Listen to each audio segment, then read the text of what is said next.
당신이 끌린 사람이 너무 매력적이었지만 결국 자신을 잃게 만들진 않았나요? 에코이스트와 나르시시스트는 언뜻 보면 전혀 어울리지 않는 유형으로 보입니다. 하나는 자기 자신을 희생하면서 타인을 만족시키고자 하는 사람이고, 다른 하나는 타인을 수단화하며 자신을 우상처럼 대접받고자 하는 사람입니다. 하지만 이 둘 사이에는 오히려 끈끈한 심리적 끌림이 존재합니다. 그것은 자기애와 자기부정의 독특한 만남이며, 심리학적으로 말하면 의존, 조종의 고리가 형성되는 시작점입니다. 이 영상에서는 그 끌림의 본질을 해부하고, 그로 인해 발생하는 심리적, 감정적, 행동적 문제를 총체적으로 분석합니다.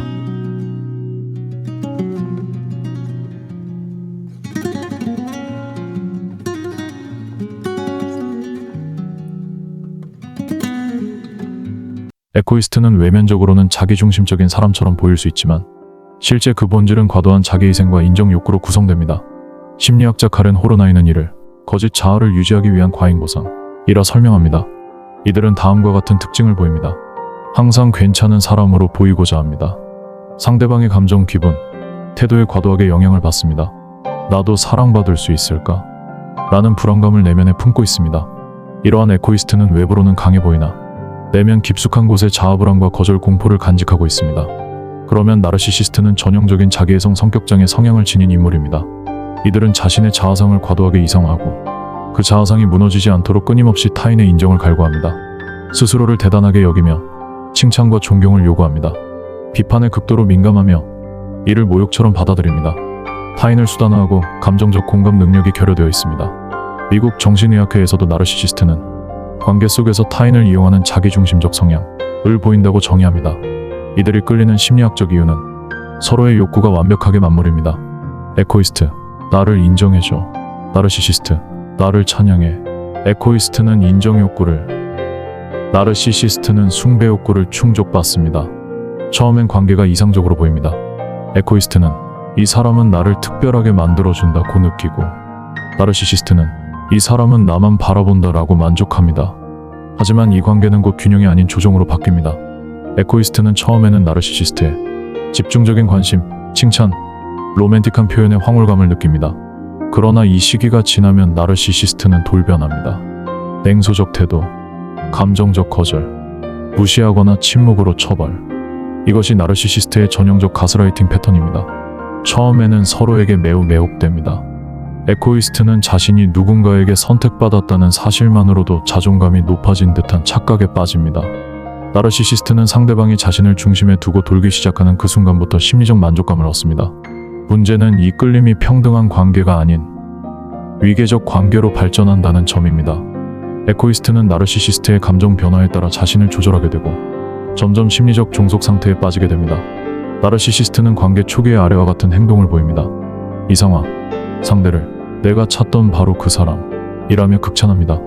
단기간에 깊은 친밀감과 애착을 느끼게 만들죠. 같이 져라. 어느 순간부터 점차 냉담해지고 비판적 태도를 보입니다. 너 원래 이랬어. 그렇게 유별난 사람이었어. 같은 말로 상처를 줍니다. 패기. 더 이상 자신의 욕구를 충족시켜주지 않는다고 판단하면 일방적으로 관계를 차단하거나 제3의 사람에게 관심을 돌립니다. 에코이스트는 이 과정을 거치면서 극심한 혼란과 자존감 하락을 겪게 됩니다. 왜 빠져나오지 못할까요? 에코이스트는 겉보기에 자신감이 있어 보이지만 내면은 외부의 인정에 매우 의존적인 구조를 갖고 있습니다. 그렇기 때문에 나르시시스트가 자신을 어떻게 대하든 내가 잘하면 다시 돌아올 거야 라는 구조적 자기기만에 빠지기 쉽습니다. 이러한 심리 구조는 가스라이팅에 아주 취약하며 자기 탓, 자기 비난, 정서적 피로감이 쌓이게 됩니다. 심리상담 전문가들은 에코이스트가 나르시시스트와 반복적으로 얽히는 이유를 관계 중독이라 설명합니다. 이는 단순히 좋아해서 놓지 못하는 것 아니라 자신의 존재 가치를 그 사람에게 인정받음으로만 확인할 수 있는 심리 구조 때문입니다. 즉, 나르시시스트는 거울 역할을 하고 에코이스트는 그 거울에 비친 자신의 모습만을 통해 나는 괜찮은 사람이야 라고 확신하게 되는 것이죠. 이러한 왜곡된 구조를 바로잡기 위해서는 단순한 결별만으로는 부족하며 심층 심리치료가 병행되어야 합니다. 에코이스트는 나르시시스트와의 관계가 끝난 이후에도 오랜 시간 동안 정서적 여진을 겪습니다. 단순한 이별의 아픔이라기보다는 자신이라는 사람의 정체성 자체가 무너진 것 같은 느낌을 받습니다. 나는 왜 또 이렇게까지 헌신했을까? 왜 이 사람의 사랑을 받기 위해 나 자신을 버렸을까? 혹시 내가 문제였던 건 아닐까? 이러한 자기 비난은 오히려 나르시시스트의 비난보다 더 깊은 상처를 남깁니다. 이 시기에 에고이스트는 심리적으로 매우 불안정해지며 다음과 같은 특징을 보이곤 합니다. 관계의 반복, 회귀, 충동, 다시 연락하고 싶은 욕구는 심한 죄책감과 후회, 자기 혐오와 무기력감, 현실감소와 관계에 좋았던 시기만을 왜곡되게 기억, 특히 나르시시스트가 갑작스럽게 사라지는 이른바 유령화를 시도한 경우 그 충격은 배신감 이상의 존재 상실감으로 이어지기도 합니다. 많은 에고이스트들이 상담 현장에서 이렇게 말합니다. 처음엔 그런 사람이 아니었어요. 너무 다정했고 저를 아껴줬어요. 이 사람이 문제라는 걸 알면서도 왜 자꾸만 이런 사람한테 끌릴까요? 사실 이 현상은 단순한 우연이나 취향 문제가 아닙니다. 심리학적 구조에 깊은 원인이 있습니다. 에고이스트는 내면에 조건부 인정을 내면화한 사람입니다.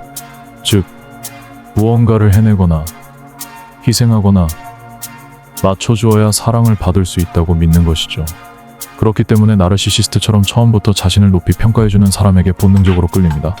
그 사람이 과장되게 자신을 이상화하더라도 그 순간만큼은 내가 가치 있는 사람이라는 확신을 갖게 되기 때문입니다. 그 결과 다음과 같은 패턴 반복이 이어집니다. 관심과 집중에 이끌림, 자신을 잃어감에 맞춤, 상대의 갑작스러운 냉대, 자존감 붕괴와 자기 비난, 다음 관계에서 또 비슷한 유형 선택. 이것이 바로 감정적 중독이며 치료 과정에서는 이러한 인식 구조를 깨는 것이 핵심 과제입니다. 그렇다면 이런 나르시시스트들을 겪으면 반드시 회복을 하여야 정상적으로 일상생활을 영위해 나갈 수 있습니다. 나르시시스트와의 관계에서 벗어난 후 에고이스트가 회복을 시작하려면 반드시 거쳐야 할 첫 단계는 있는 그대로의 사실을 인정하는 것입니다.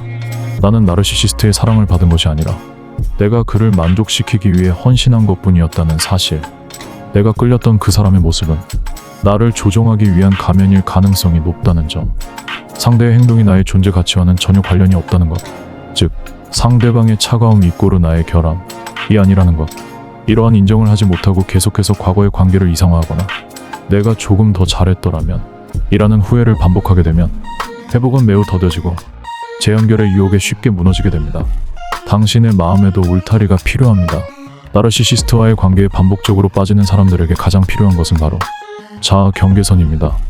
경계선이란 곧 나와 타인의 영역을 구분짓는 정서적 심리적 울타리입니다.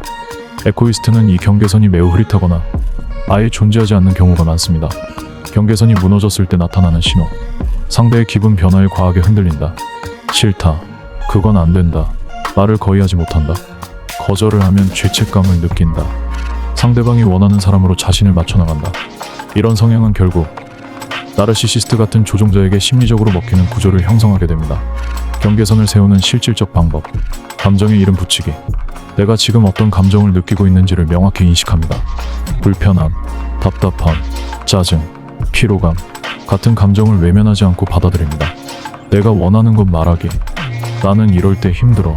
나는 이 상황이 불편해. 자기 입장을 부드럽게 표현하는 연습을 시작합니다. 거절에 죄책감 갖지 않기. 거절은 이기적인 행동이 아니라 자기 존중의 표현임을 기억해야 합니다. 공감과 희생을 구분하기. 내가 공감해서 도와주는 것과 버림받을까봐 억지로 희생하는 것은 다릅니다. 많은 에고이스트는 나르시시스트와의 관계가 끝난 뒤에도 비슷한 유형의 사람에게 끌리는 경향을 반복하게 됩니다. 이것은 의지나 결심의 문제가 아닙니다. 무의식적 스크립트가 작동하고 있기 때문입니다. 자주 작동하는 심리적 왜곡 신념. 나는 특별한 사랑을 받을 수 없는 사람이다.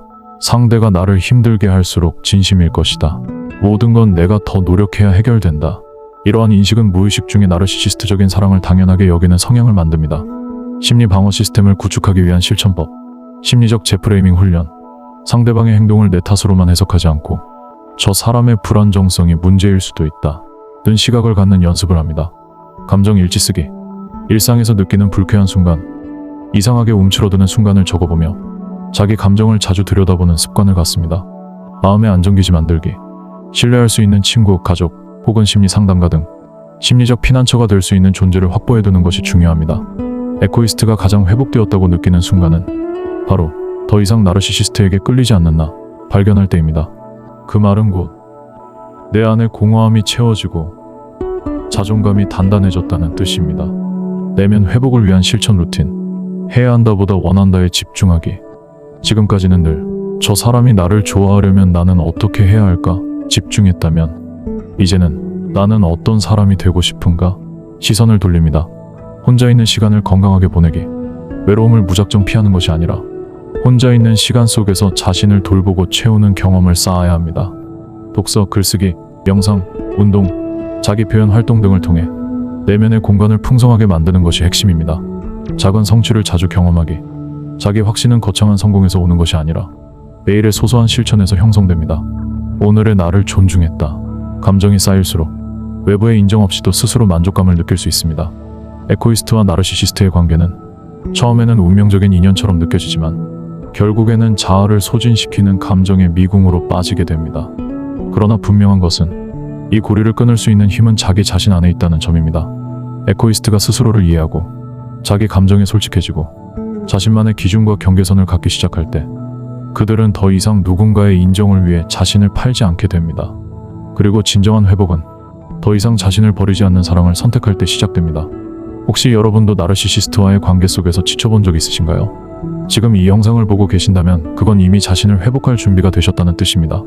이제부터는 누군가의 사랑을 통해 내가 증명되는 것이 아니라 나 스스로를 지지하고 사랑하는 삶으로 나아가시길 바랍니다.